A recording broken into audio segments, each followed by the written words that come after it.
Hey guys, welcome back. This is the Cosmic Cop. Today I'm going to be showing you guys how to use GIMP, which is a free alternative to Photoshop. You may notice this is a after job audio. I just didn't realize that my microphone was unplugged while I was doing this. So yeah, fortunately unless it's gaming, it hopefully won't matter too much. But alright, let's dive right into this. So you're going to need to download it from GIMP.org. Just download the latest file, put it anywhere you want, and then we're going to run it. So double click if it's on your desktop, and it will take a while to load here. So let's just wait till that happens.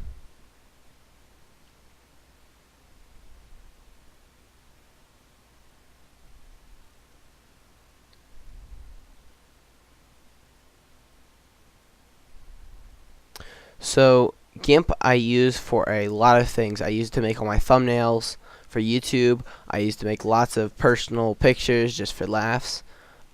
Make myself holding a lightsaber, for instance. Yeah, GIMP is very useful for both practical uses and just for fun. So anyways, the first thing you're going to see, you have your toolbar over on the left and your layers menu over on the right.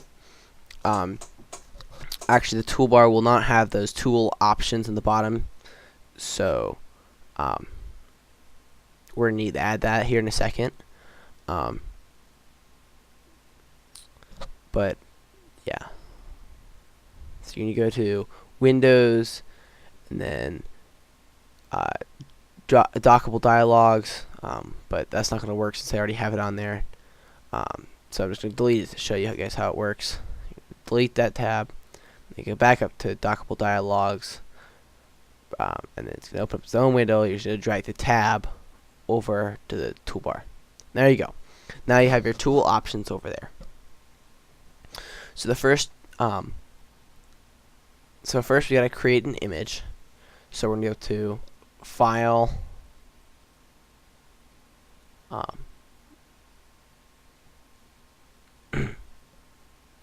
some point here. Oh yeah, sorry. So we're going to have layers, channels, paths, and undo menu over here. So we don't need to get to any of those except layers in this episode. So we need to create an image now. We're going to go to File, New, and we're just going to go with the defaults. But you can set the image the image size right there. Okay, so now we have our image. We're going to start with the first tool, which will be a pencil tool. Basically, you just draw lines with this, and these lines are very crisp, clear lines. There's not going to be any pixelation on the side of them. I'm just going to hit Control-Z to get rid of that, and it has some options you can set. Those are just useful for layers, that box right there. But then we have the opacity here. And this is basically how easy it is to see it. You don't usually use this on pencils unless you want a effect like that. You usually use that for the paintbrush, which we'll get to later.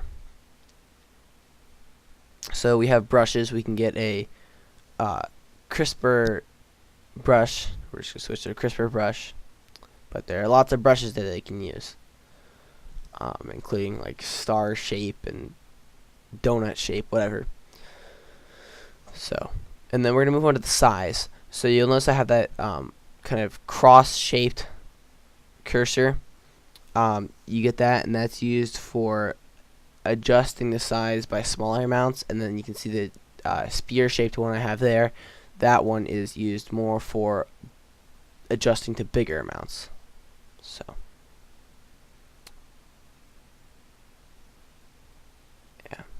I'm just going to bring mine back down, I think.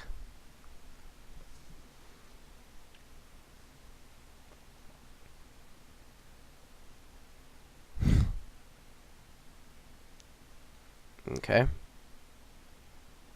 Just leave it down there. Or keep playing with it.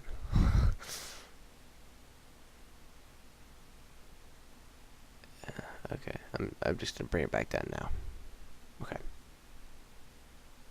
All right. Um.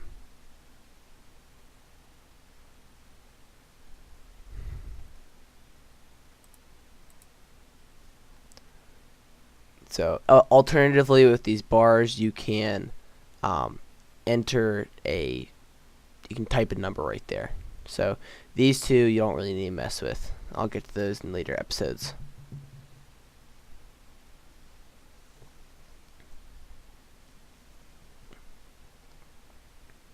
Yeah, we don't need to get to these advanced options at all.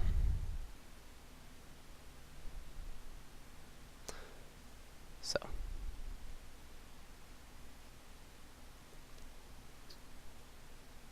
Alright, we're going to move on to the paintbrush. Paintbrush is basically the pencil, except it has some pixelation on the sides. You can see that. This is used mostly for drawing on top of a real picture. And you would do that if you're trying to cover something up. And this just blends in better and looks more like a real object.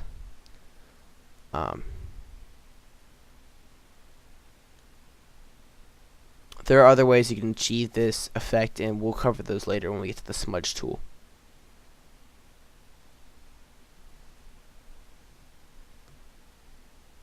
Again, my apologies for the voiceover recording. This is not going to be quite as good as live recording. And the paintbrush settings are the same as the pencils. So the erase tool, you can basically just erase.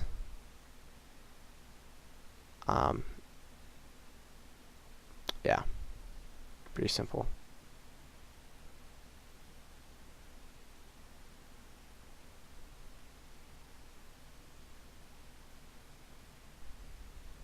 We don't really need any of these tools. These are for more advanced editing, and we're not going to get to them until a while down the road. We do need the blur tool. So this is basically, this can be used to achieve the same effect as the paintbrush. And basically just go to the color you want to smudge, and you drag to the area you want to smudge it to.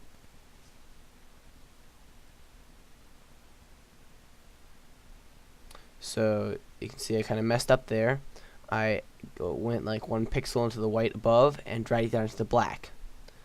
That's okay for this purposes of this demonstration, but you need to be careful with that when you're actually trying to do something. So you can see them actually making much bigger blurs than the paintbrush tools give me. But now I'm making smaller ones, and it looks a lot more like the paintbrush tool. Of course, the smudge tool, you can set the size and everything. So still have all those default options down there.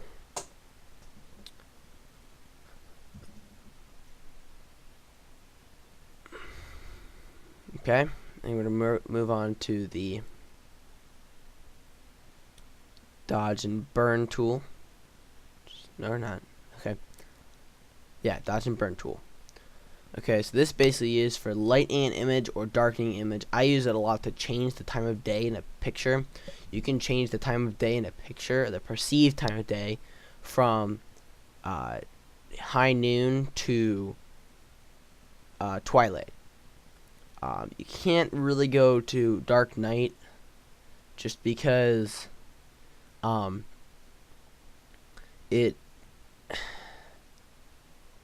can't go to dark night. It will create purple spots if you try to go from high noon to dark night. It will merge the colors together too much. It just won't work.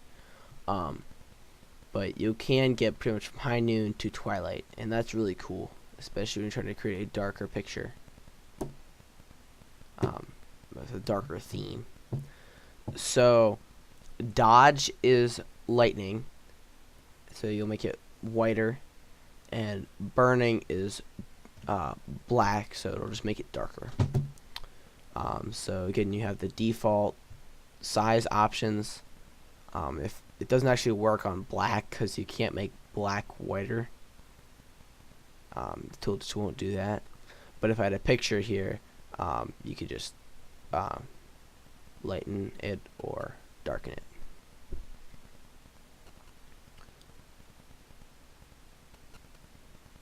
Okay. I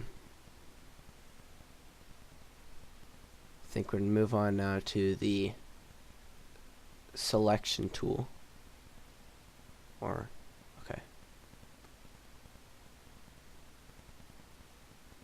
So yeah, basically, selection tool. Okay, just erase that. So the selection tool will allow you to select an area, and then you can only make changes inside that area. So if I wanted to create a kind of bumpy border, if I went down and selected a small paintbrush size,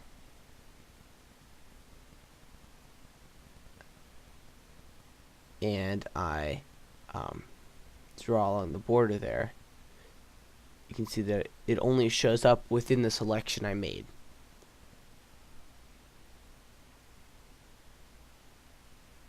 So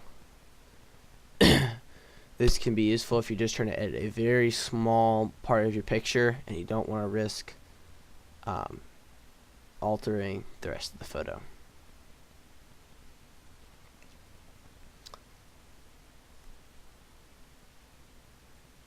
So you can see I cannot put anything outside that, and to stop selecting all, stops having a small selection, you can just go up to select in the top bar, and then none. So here we have an ellipse, and you can make circle shapes, oval shapes, anything elliptical. Wow. Okay. Elliptical. I really am tired. It's pretty early over here. But yeah, we have the fuzzy select tool, which allows you to select a continuous region of color. So right there, I just selected all the black. That's all connected to each other. And that button right there, that will switch the primary and secondary colors very quickly. So now I can just draw it over that. And then if you click on one of the colors, or if you click on the primary color, you bring up the color editor, and just a regular color mixer. And I'm just going to choose a green here. That's one of my favorite colors. So lime green. And then since we still got that same fuzzy, using that fuzzy select tool, we still have that same area covered. I now can't even do anything inside that border. So I'm just going to change the color here. Probably could have used a bigger brush. And then we have the next we have the select by color tool, which is not quite the same as fuzzy, because it will select all the color on the screen. So for the purpose of this, we only had one black thing on the screen, but if you're doing a picture, it will select all the exact same color on the screen. Alright, and then we have the free select tool, which is the one you use the most often. You left click to get the first point, and then left click at each of its individual waypoints. I'm just going to create a free drawn shape here. Now alternatively, you can left click and drag and create smoother lines. Now the drawback to this is you can go back to your last waypoint by hitting backspace. If you do that, though, there's no waypoints within that giant circular shape. So just be careful when you're doing that. It can come out looking a lot nicer though. So just go back to the first point. You start that when you're ready to, when you're completed the selection, and then there you go. You just have a normal selection. It acts just the same as all the other selections.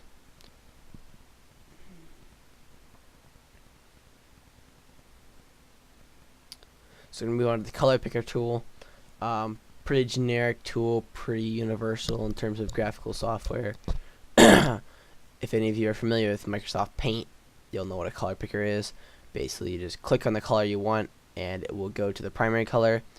If you want to go to the secondary color or to the color palette, you just select one of those options down there, and the color palette is basically just that palette of colors that you see when you go into the color mixer. I think I'm going to show that here in a second. Yeah, so that's the palette.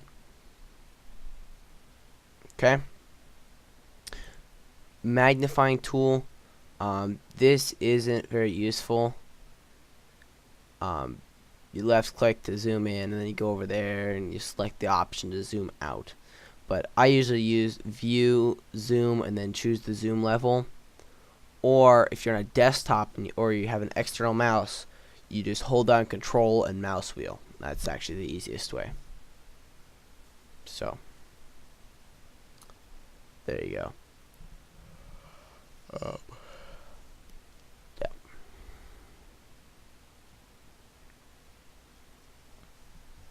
So for the next couple tools, I'm going to need another layer.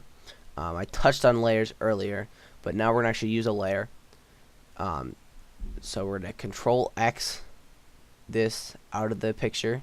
So we have it selected already. We just need to Control X it out, or cut it. Right click and cut it. Okay, so it filled it with black since black's the secondary color. So let's go over here, right click on the current layer, and select New Layer. And then you're going to want to click Transparency. Foreground color will be whatever the foreground color is, just the whole layer will be green, and the background color, just the whole layer will be black, and you couldn't see anything underneath it. And white would just be white, obviously, no matter what your foreground and background colors were. So we're going to do transparency, so that basically if there's nothing on this layer, it will show what's behind it. So right now there's nothing on it, it's just showing what's behind it. But we're going to go ahead and paste it in here. Control V or right click and paste. So just paste it right in the middle of the screen there. And you can we have a few tools here we can use to edit these images. You'll notice it creates a temporary layer, and that's because if you brought in an image from Google Images or wherever, you're going to want to edit it first, and you may not want to keep it depending on if you mess up editing it. So it's just a temporary layer, so you don't have to start the whole image over if you mess up on editing this particular thing. So there's the move tool, and you can move the image around. I'm just going to settle right here for a cool little shadow 3D thing here. We can scale the image. So just bring this little dialog, and you can actually manually type in the exact dimensions if you want, or you can just click in that box and stretch. And for images, you're probably going to want to click the chain so that it doesn't make it disproportional. I'm gonna go ahead and cancel out here because I like the shadow I had before. Okay. We have the shear tool, which doesn't really do a whole lot except skew the image, and I actually don't use this tool very often at all. This one I do use more. This is the perspective tool. So you use this for changing how an image changing its perspective to your eye. So if you find a perfect tree picture on Google Images, but it doesn't quite fit the perspective of the rest of your image, you just use this tool to tweak it a little bit. So you can click this. It's going to alter the perspective. It doesn't have too much effect with just random shapes like this where there's not much quality in the image. You really can't tell the difference a whole lot. I'll do this with text later in the video, and you'll be able to see a bigger difference. But you can still see right here that the perspective has definitely changed. I'm going to go to Control Z just to get back to my cool little shadow shape.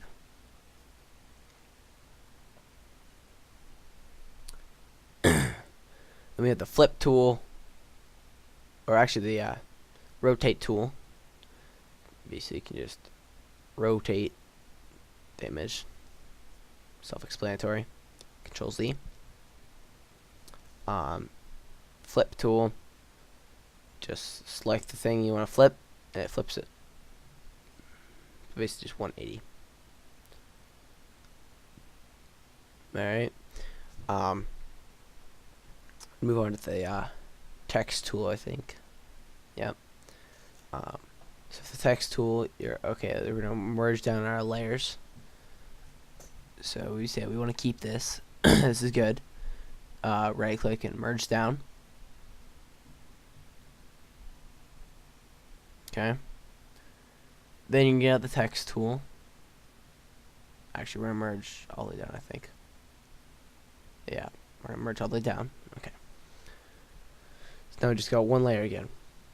I'm gonna go back to the text tool, and we're going to create some text up there. So just select like the rectangular select tool. I'm gonna write random text goes here. I know, very original.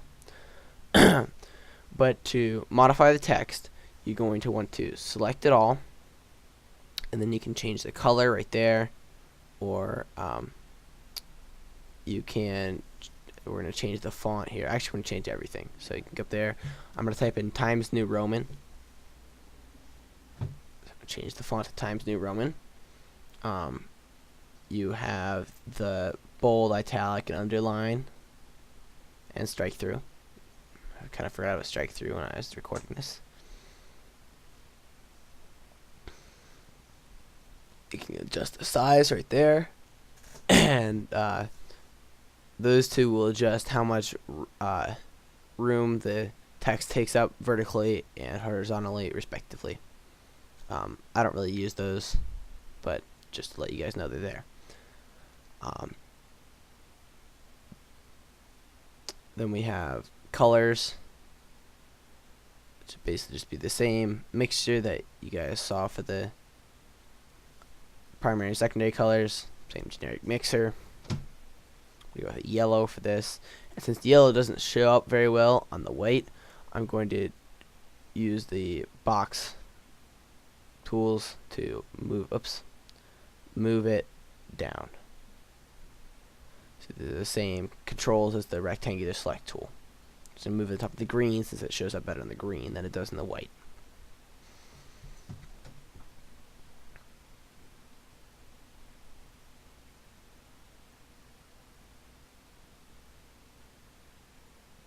Alright.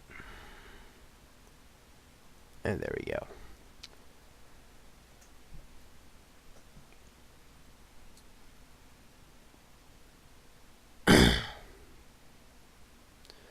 Alright. So we're gonna move on to the bucket, or the oh no, we're gonna change the perspective of this text just to show you guys really how the perspective works, and that looks really cool. So yeah. Alright, we're moving on to the bucket fill tool. Again, if you ever use Microsoft Paint, you'll know how to use a bucket fill tool. Basically, it uses the primary color, and it will fill a selected area. So basically right there, since I'm still on the text layer, it's only going to fill in right there. But I'm going to go down to the bottom layer, and I'm going to fill, and it's going to fill all with black. Excuse me. It does drain your thirst to commentate like this. But you are going to want to set the threshold down there. The higher it is, the more pixels it will interpret as being the same color. So, yeah, the higher the threshold, the more pixels it will color. And then up above there's the option to select the similar or whole sections, and whole will just basically do the whole layer. Usually you don't want to do that. The only option you'll really mess around with on this is the threshold. And you can see right there, I just got so high up in the threshold, it's actually starting to darken the rest of the image. And that's too high, unless you actually want to make the whole image black. So usually your threshold should linger around 20.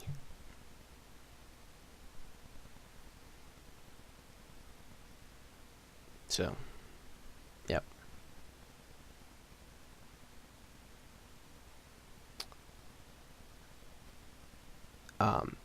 So yeah, basically the higher the threshold, the more those pixels it will interpret as being the same color.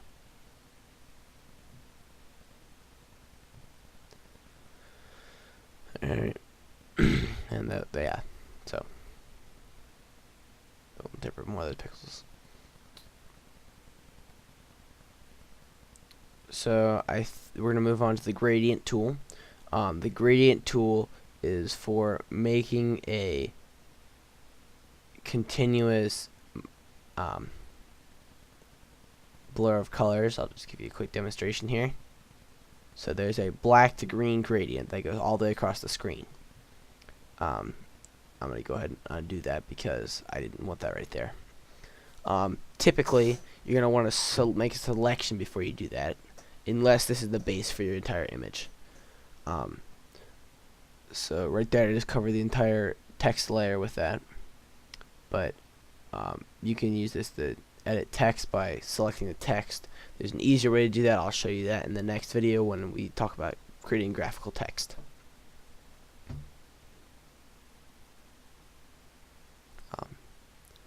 I'm going to go ahead and make a selection up here, just so I can show you guys what the gradient looks like.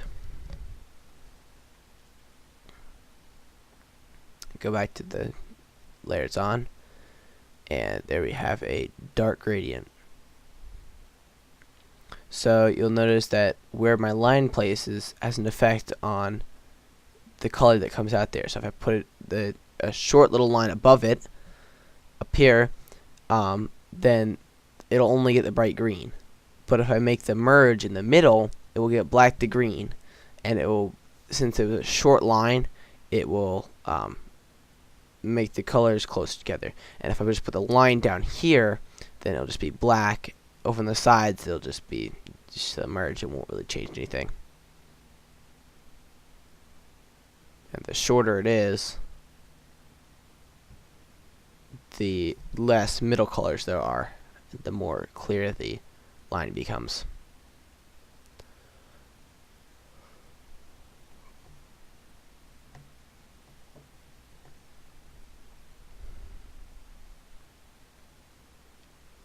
Okay.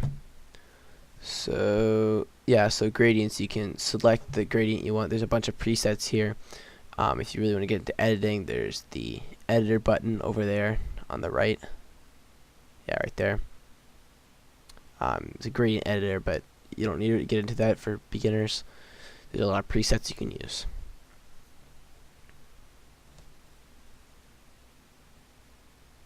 So I'm just playing with the gradients, putting those behind the text. A really colorful one. A pastel one. A neon green bar. Looks kind of like a lightsaber. Although, don't use it for lightsabers, because I will show you a much better way to make lightsabers.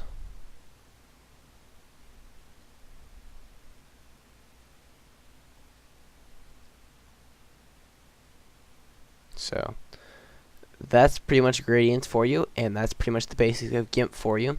If you like this video, please give it a thumbs up, comment on it, subscribe to my channel for more videos, and give me feedback on the GIMP series if you want to see more of these.